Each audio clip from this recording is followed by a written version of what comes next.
It's a lovely day, 25 years of FICCI. We all here gathered. हमारे साथ हमारे chief minister साहब हैं और आज मुझे मौका मिला है, ये जिंदगी में मेरा सेकंड टाइम है जो मैं किसी का इंटरव्यू ले रहा हूं। पहली बार मुझे मौका मिला था प्रधानमंत्री जी का इंटरव्यू लेने के लिए और अब मुझे हमारे चीफ मिनिस्टर साहब का इनका इंटरव्यू लेने का मौका मिला है। तो सर, मैंने उनसे एक क्वेश्चन किया था प्रधानमंत्री जी से कि आप आम कैसे खाते हैं, तो लोगों ने मजाक उड़ाया था। लेकिन सर, मैं नहीं सुधरूंगा। आप नागपुर से हैं और Nagpur is very famous for the mangoes. तो सर, मैं आपसे ये पूछना चाहता हूँ, आपको नॉट मैंगोज, ऑरेंजेस, तो आपको सर ऑरेंजेस अच्छे लगते हैं? बिल्कुल अच्छे लगते हैं, बहुत अच्छे लगते सर, आप उसे वो कैसे खाते हो? छील के खाते हो या उसको जूसर में डाल के जूस पीते हैं? मैं आपको एक नई पद्धति बताता हूँ। ये जो ऑरेंज होता है ना जी, उसको पील किए बिना यू जस्ट कट इट और उसको कट करके दो भागों में आप कर दीजिए। उसके ऊपर थोड़ा नमक डालिए। मतलब उसको पील करके? हाँ, ना ना ना ना ना, जस्ट काट दीजिए। ओके। जैसा कि वैसा उसका वो कवर सब रहने दीजिए, डोंट पील इट। उस पर थोड़ा नमक डालिए और फिर जैसे आम खाते हैं वैसे उसको खाइए, कवर मत खाइए। उसका जो जूस है उसको आप खाइए और चूसिए। देखिए, एक अलग ही आपको फीलिंग आएगा ऑरेंज खाने का। ये सिर्फ ओजी लोगों को मालूम है जो नागपुर से है। They only know it how to eat. So that's great. तो आज एक समथिंग नई चीज सीखने मिली है। So I'm surely going to try this. So sir, second question की तरफ चलते हैं सर। सर, मैं इस फिल्म इंडस्ट्री के अंदर I've been an actor और सर आप जो हैं वो पॉलिटिक्स के दुनिया के स्टार हैं। सर, आप बताइए कोई ऐसी फिल्म, जैसे कि मैं किसी पॉलिटिशियन को देखता हूं, कभी उनसे इंस्पिरेशन लेता हूं। सर, आपके लिए कोई ऐसी फिल्म या कोई ऐसा इंसान हो जिसको आपने इन्फ्लुएंस किया हो आपके लीडरशिप के लिए, जो फिल्म इंडस्ट्री के अंदर हो? देखिए, पहली बात तो यह है कि फिल्म्स जो हमको इन्फ्लुएंस करती है वो not as a leader but it influences हमारी जो संवेदनाएं होती है, जो एक ह्यूमन फीलिंग होता है हमारा, उसको फिल्म्स जो है वो एक प्रकार से प्रभावित करती है।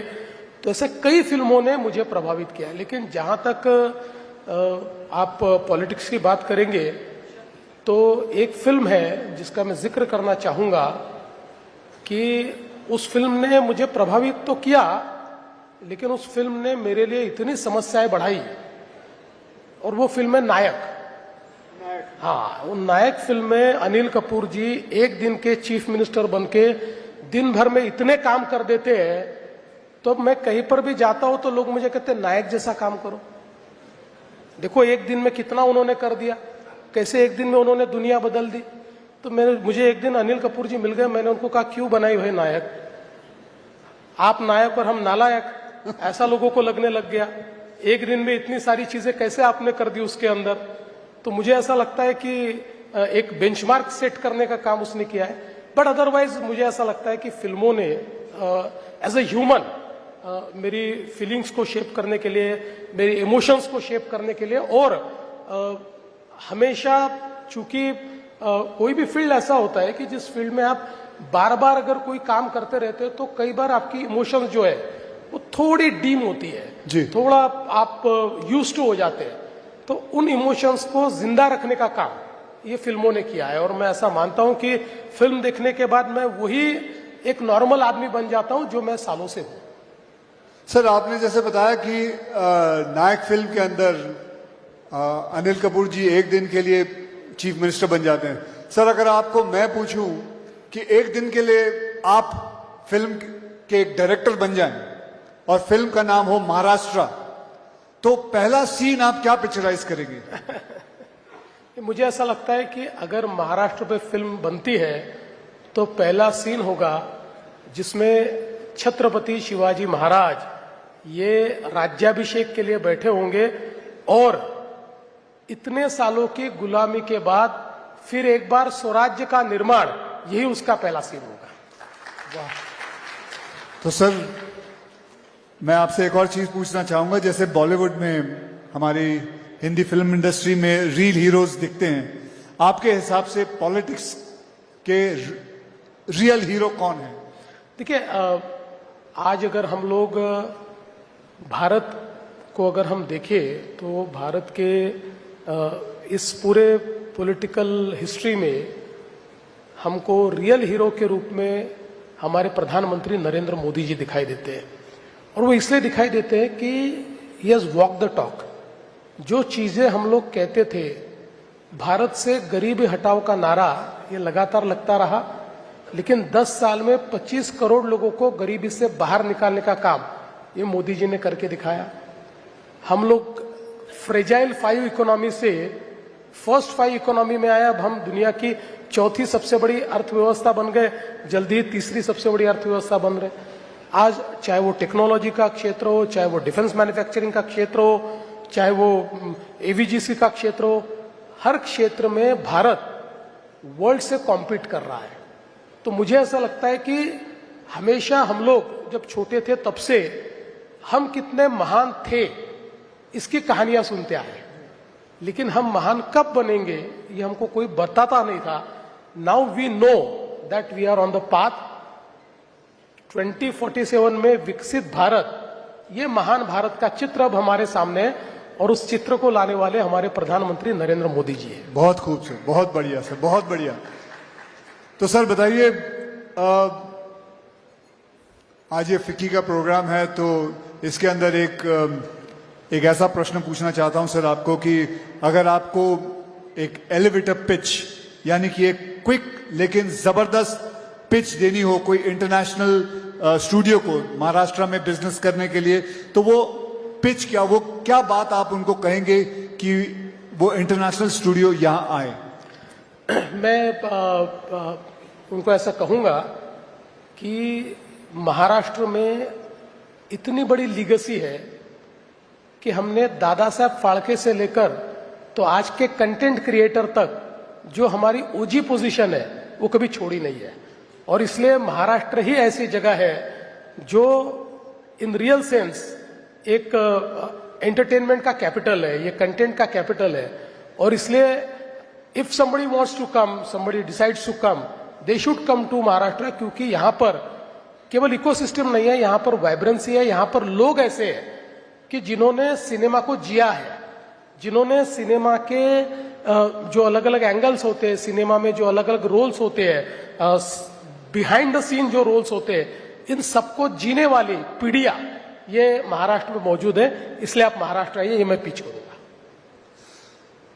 सर मैं आपको बताऊं, 4 दिन पहले मैं कोलाबा जा रहा था जू से, और मैं करीबन 35 मिनट में पहुंच गया। And that is due to the infrastructure what you have created in Maharashtra. मुझे याद है कोलाबा में शूटिंग होती थी, मैं जू पे रहता हूं, मैं शेव करके निकलता था, वहां पहुंच के मुझे फिर शेव करना पड़ता था, इतना वक्त लग जाता था।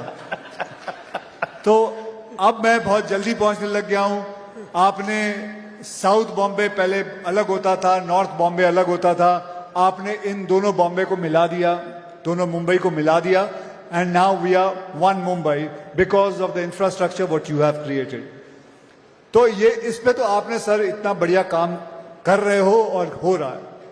सर मेरी एक आपसे दरखास्त है, आपकी जो दृष्टि है हमारे फिल्म सिटी जो गोरेगांव में है, करीबन 550 एकड़ जमीन है, सर उस पे दृष्टि डालें, उसको भी जिस हिसाब से आपने मुंबई को चेंज किया है, मैं आपसे दरखास्त करूंगा उसको भी चेंज करें। सो उसके बारे में कुछ आप कहना चाहेंगे? नहीं, बिल्कुल, आपने बहुत ही अच्छी बात कही है। देखिए, एक रिग्रेट जो मेरा है अपने लिए वो ये है कि during my tenure between 14 and 19 मेरी बड़ी इच्छा थी कि मैं फिल्म सिटी को एक बहुत ही वाइब्रेंट इंटरनेशनल फिल्म इकोसिस्टम में परिवर्तित करूं। और हमने काफी प्लानिंग भी किया, डिजाइनिंग भी किया, काफ़ी हम लोगों ने फिल्म फ्रेटर्निटी के लोगों से बातचीत भी करके एक उसका बड़ा अच्छा प्लान भी तैयार किया, but somehow due to various reasons we could not execute it. So मतलब मैंने हाथ में लिए और एग्जीक्यूट नहीं हुए ऐसे 2 या 3 ही प्रोजेक्ट है, उसमें से ये एक प्रोजेक्ट रहा है. लेकिन नाउ इन दिस रेजिम ये मैंने तय कर लिया है कि इस फिल्म सिटी को एक वर्ल्ड क्लास, टॉप क्लास जो फिल्म इकोसिस्टम है उसमें हम लोग कन्वर्ट करेंगे. वैसे भी अब हमारी फिल्म सिटी में IICT आ रहा है, तो Indian institute of creative technology, और उसके साथ साथ अभी बहुत अच्छे स्टूडियोज जो स्टेट ऑफ आर्ट है, जो क्योंकि फिल्म मेकिंग तो पूरा बदल रहा है अभी, VFX के कारण बहुत सारी चीजें बदल रही है, पोस्ट प्रोडक्शन और एडिटिंग में बहुत बड़े पैमाने पर बदलाव आ रहा है. AI भी बहुत मुझे ऐसा लगता है कि फिल्म्स को प्रभावित कर रहा है. लोकेशंस कहीं पर भी क्रिएट की जाती है, ये जो हमारा हरा पर्दा होता है ये हर चीज को बदल देता है. तो ये सारी चीजों को अकाउंट फॉर करने वाला एक इकोसिस्टम हमको तैयार करना है, और उसके लिए हम लोगों ने ऑलरेडी तैयारी कर दी है. मैं ऐसा मानता हूं कि with in a years time हम लोग ये ट्रांसफॉर्मेशन शुरू करेंगे, और उसके बाद के 4 सालों में इस पूरे एरिया को हम ट्रांसफॉर्म करेंगे. जैसे दुनिया में कई देशों में वहाँ के स्टूडियोज को, वहाँ की फिल्म इकोसिस्टम को, वहाँ के सारा कंटेंट क्रिएशन को एक आइकॉनिक ऐसी दुनिया में एक नाम मिला हुआ है, इसी प्रकार का नाम जो, चूंकि ये फिल्म सिटी ऐसे है कि देश की क्लासिकल फिल्में सारी जो ओल्ड क्लासिक्स है ये सब यहाँ पर शूट हुई है. लेकिन आज मैं जानता हूँ कि फिल्में वहाँ शूट होती है, लेकिन अलग अलग जगह भी होती है. आज अगर हम लोग मीरा भाईंदर की तरफ चले जाए तो इतने वहाँ पर बड़े बड़े ये स्टूडियोज तैयार हो गए, हालांकि वहाँ कोई बहुत सुविधाएं नहीं है. मतलब कई बार बिना सुविधाओं के भी वहाँ शूटिंग होती है. तो इसका सीधा कारण है कि जो इकोसिस्टम हमने देनी चाहिए थी वो हम नहीं दे पाए, इसलिए इस प्रकार की इकोसिस्टम मशरूम हो रही है. तो हम ये चाहते हैं कि इतना बड़ा हमारे पास फिल्म सिटी है, इस फिल्म सिटी को टोटली ट्रांसफॉर्म हम करना चाहते हैं, और मैं आपको I would like to assure you that in years time we will start it. So that is great. तो ये तो सबसे अच्छी न्यूज है कि हमारी फिल्म सिटी जो है गोरेगांव में 4 साल के अंदर काफी कुछ बदलाव आ जाएगा. एंड हमारा chief minister has promised us. Sir मैं एक और बात पूछना चाहूंगा. सर मैं मराठी सिनेमा का बहुत बड़ा फैन हूँ सर. मैं समझता हूँ जिसका मतलब screen play, story, Marathi cinema की जो स्क्रीन प्ले स्टोरीज और जो किस्म के मुद्दे उठाते हैं, मैं ज्यादा करके जगहों पे नहीं देखता. I think they are the one of the best. Sir तो मैं ये जानना चाहूंगा सर, जेन ज़ी में इसे पॉपुलर बनाने का आपका कोई प्लान है कि इसको कैसे पॉपुलर बनाया जाए? और दैट्स इट सर. नहीं, बहुत अच्छा प्रश्न आपने पूछा, और मैं आपको कहना चाहता हूं कि मराठी फिल्म ये इतनी ताकतवर क्यों है. इसका एक कारण है कि मराठी थिएटर ने इसको ताकतवर रखा है.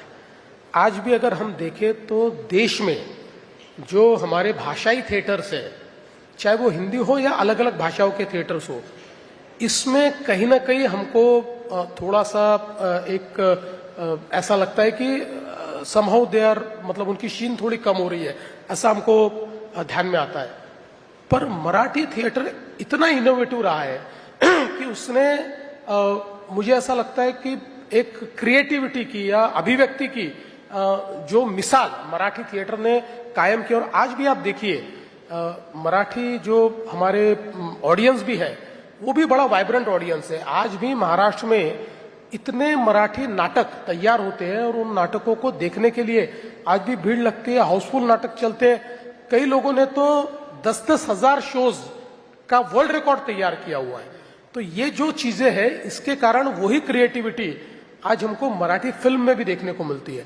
और आपने जो कहा तो मुझे ऐसा लगता है कि आप देखिए नटरंग जैसा एक फिल्म आती है, या पुरानी जो थीम्स है उसके ऊपर फिल्म, अभी दशावतार का एक ये चल रहा है थिएटर में भी नए, मतलब जो बहुत ओल्ड इस प्रकार के सखाराम बाइंडर जैसा एक शो अगर शुरू हो जाता है तो उसको जेन जी भी मराठी की ये लाइक कर रही है, आज उसके ऊपर लोगों को वो चीजें पसंद आ रही है। तो मुझे ऐसा लगता है कि ये जो मराठी ऑडियंस है, स्पेशली जेनजी जो है, ये अभी फिल्मों से जुड़ रहा है।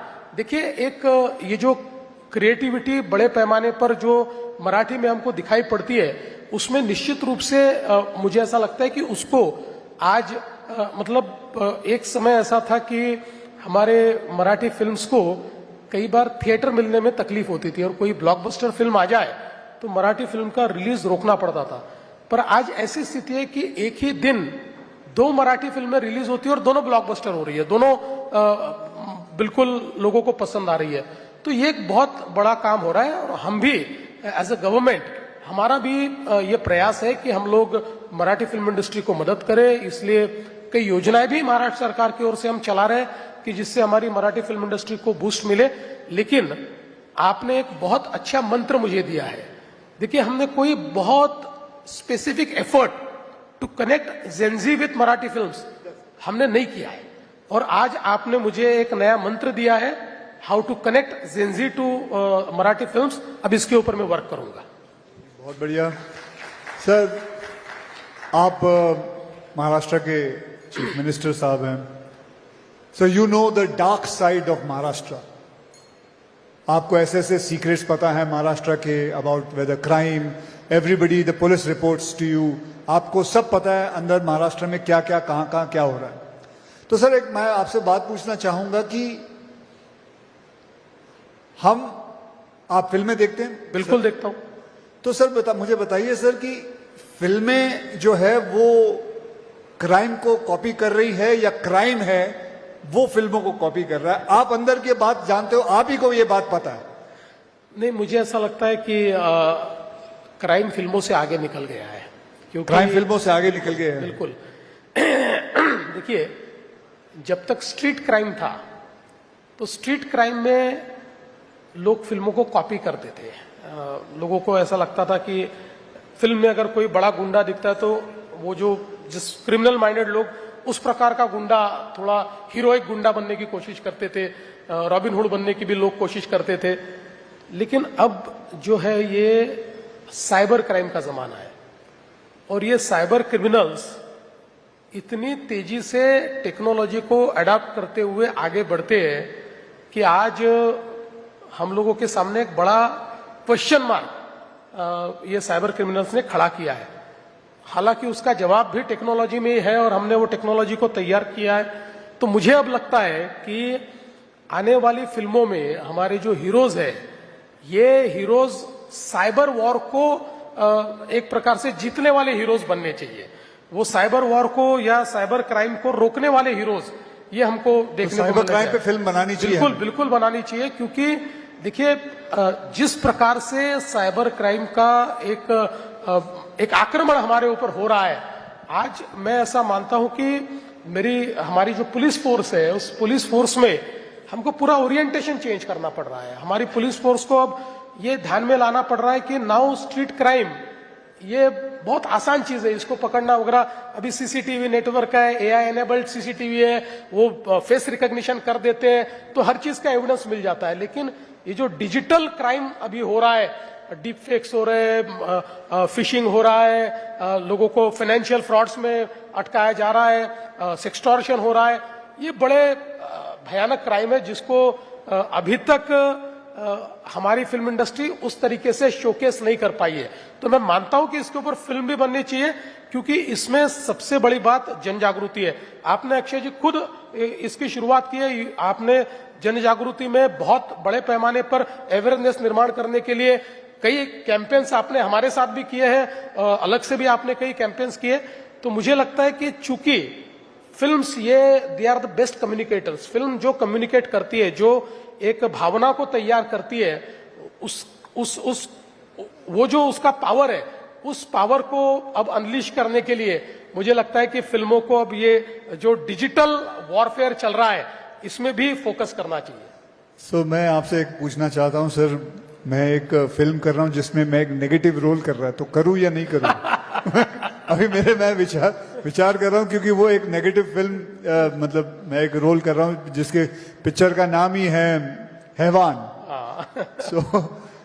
तो मैं, लेकिन उसमें ये है कि मैं हार जाता हूँ, हैवान जो है वो हार जाता है, तो कर लेना चाहिए, ठीक है आपके हिसाब बिल्कुल से? करना चाहिए, क्योंकि देखिए मैं तो ऐसा कहता हूं कि आपके जैसे वर्सेटाइल एक्टर ने हर रोल करना चाहिए, क्योंकि अल्टीमेटली किसी भी एक्टर के लिए व्हाट इज अकम्प्लिशमेंट, तो हर प्रकार के रोल करना, और हर रोल में मतलब कई हमने ऐसी पिक्चर भी देखी है ना कि जिसमें हालांकि विलन आखिरी में हार जाता है, लेकिन कई बार विलन हीरो से ज्यादा इंपैक्ट छोड़कर चला जाता है, तो वो दैट इज क्रिएटिविटी। तो मुझे लगता है कि आपने करनी चाहिए, लेकिन ज्यादा फिल्म में आप हीरो करके करिए, ये दूसरी लाइन मत पकड़िए। नहीं, मेरा एक मन किया कि मैं एक नेगेटिव रोल करूं, तो इसलिए मैं कर रहा हूं, नहीं तो ज्यादा करके तो सारी फिल्में मैं हीरो के और तौर से ही करता हूं। सर, एक बड़ा सा लाइट सा क्वेश्चन है, अगर आप इजाजत दें तो मैं आपसे पूछूं सर। तो सर, अभी सभी सड़कों पे मेट्रो का काम चल रहा है और ये अभी बहुत जल्द जाके खत्म होने वाला है, तो क्या सर, ये एक छोटी सी बात है सर, मैं पूछना चाहता हूं कि जिस दिन ये काम खत्म होगा तो हो सकता है सर वो उस दिन महाराष्ट्र डे की छुट्टी बनाई जाए कि ये काम खत्म हो गया है, खत्म हो गया। बिकॉज सब, I am sure we are going through all the traffic jams and all, but after every night comes the day and we are all waiting for that day कि सब काम खत्म हो जाए। वैसे तो काफी जगहों पे काम खत्म होना शुरू हुआ, मैं ये कह रहा हूं कि जब सब काम खत्म हो जाए, सब खत्म हो जाए, तो हमारे चीफ मिनिस्टर साहब एक दिन अनाउंस करते कि this is the Maharashtra day, जब छुट्टी मिलेगी। ऐसा हो सकता है? आपने बहुत अच्छी बात कही है कि बहुत बड़े पैमाने पर मुंबई में काम चल रहा है, और I take this opportunity to actually apologise all the Mumbaikars for what they are going through in the traffic, लेकिन it is for good, क्योंकि जैसे हमारे मेट्रोज, उसके बाद हमारे टनलिंग का काम चल रहा है, बहुत बड़े पैमाने पर हम लोग अंडरग्राउंड रोड्स तैयार कर रहे हैं, टनल्स तैयार कर रहे हैं, तो ये सारी चीजें जैसे समाप्त होगी, तो हम लोगों ने एक मंत्र मुंबई के लिए तैयार किया है कि मुंबई इन 59 मिनट्स, और इसका मतलब यह है कि हम लोग चाहते हैं कि मुंबई के किसी भी कोने से किसी भी कोने तक जाने के लिए मैक्सिमम टाइम जो आपको लगना चाहिए वो 59 मिनट्स लगना चाहिए, बाकी उससे कम ही लगना चाहिए। इस प्रकार का मुंबई का पूरा प्लानिंग हमने किया है। तो मुझे ऐसा लगता है कि निश्चित अक्षय जी ने कहा है और हम सुनेंगे नहीं, ऐसा तो हो नहीं सकता। तो इसलिए जैसे ये काम समाप्त हो जाएगा तो फर्स्ट में को महाराष्ट्र डे मनाएंगे और उस दिन छुट्टी दे देंगे। अरे उस दिन तो ऑलरेडी छुट्टी होती है उस दिन। ये आपने एक गुगली डाली है, उस दिन छुट्टी होगी, जो दिन ऑलरेडी पहले से हमें छुट्टी मिली हुई है। लेकिन बढ़िया सर। सर, जाने से पहले एक और बात सर, मैं आपके अंडर सारे मुंबई पुलिस, महाराष्ट्र पुलिस आती है सर। सर, एक मतलब it's nothing got to related with the film industry और फिल्म्स और एनीथिंग। सर, मैं देखता हूं सर, ये लोग जो जूते पहनते हैं उसके अंदर जो हील होती है, it is not an easy job to run in those heels. मेरे हिसाब से being an athlete, being a sportsman, मैं समझता हूं सर, अगर आपको ठीक लगे, क्योंकि मुझे पता है कि ये जब भागते हैं या इतना चलते हैं तो महाराष्ट्र पुलिस की पीठ पे हमेशा कोई ना कोई प्रॉब्लम्स आती है। You can get a slip disc, you can get L4, L5 problem because of that heel. So I was just छोटा मुंह बड़ी बात जैसे है सर, कि अगर उनके जूते चेंज हो जाए ना तो महाराष्ट्र पुलिस के लिए बहुत काम आएगी ये बात, कि they can run much faster than any criminal. बहुत अच्छी बात आपने कही है, और शायद इससे पहले किसी ने हमारे ध्यान में भी ये लाकर नहीं दी। हमारे तो जो पुलिस है वो इस प्रकार के जूते पहनकर ही सारी प्रैक्टिस करते हैं, लेकिन आपने कहा ये बात भी सही है कि शायद उसके कारण एट अ लेटर एज उनको थोड़े आएगी प्रॉब्लम आएगी। मैंने बहुत सारे पुलिस वालों से मिला हूं, तो बैक प्रॉब्लम हमेशा आती है। मैं आपको ही रिक्वेस्ट करूंगा कि अगर आप कोई इसमें इनोवेशन, कोई डिजाइन चेंज या कुछ अगर आप सुझा सकते हैं, बिकॉज आप तो ओजी एक्शन हीरो है, तो आपको ये पता है कि एक्शन के लिए what is the best. Sir, I will try and make a brown shoes and I will show it to you, please, अगर आपको ठीक लगे। हम लोग निश्चित रूप से अडॉप्ट करेंगे। बहुत बढ़िया सर। तो हमारी जो महाराष्ट्र की पुलिस है, बस रेडी हो जाइए, वो बहुत तेज भागने वाली है। अब criminals are not going to have any chance